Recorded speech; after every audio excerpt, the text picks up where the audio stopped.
ہمارے اکثر علاقوں میں چونکہ فیملی سسٹم ہوتا ہے، یعنی 2 4 5 7 بھائی جتنے بھی ہیں سب اکٹھے رہ رہے ہوتے ہیں، تو وہ سب کے سب ایک قربانی کر دیتے ہیں، تو سمجھتے ہیں کہ وہ سب کی طرف سے قربانی ہو گئی ہے۔ تو اس حوالے سے یہ وضاحت جاننا بہت ضروری ہے۔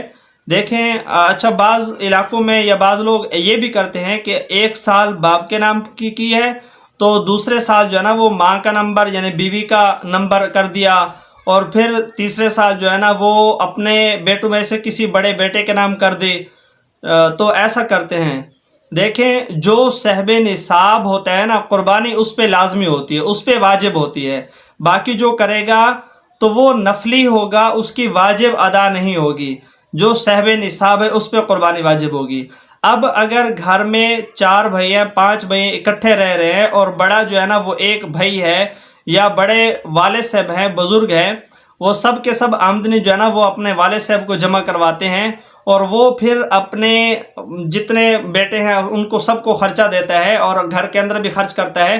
تو اس صورت میں تو ایک ہی قربانی، اگر وہ صاحب نصاب ہے، نصاب ان کا بنتا ہے، تو والد صاحب کی طرف سے قربانی ہو جائے گی، تو سب کی طرف سے کافی ہو جائے گی۔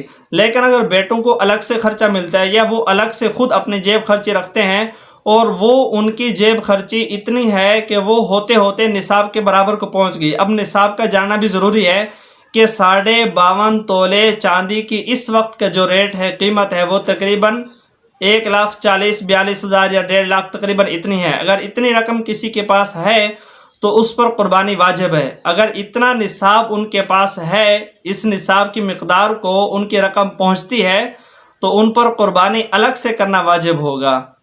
ٹھیک ہے، یہ مسئلہ جان لینا بہت ضروری ہے۔ ان سے الگ سے قربانی کرنا واجب ہوگا۔ باپ کی طرف سے ایک قربانی کی ہوئی وہ سب کی طرف سے کافی نہیں۔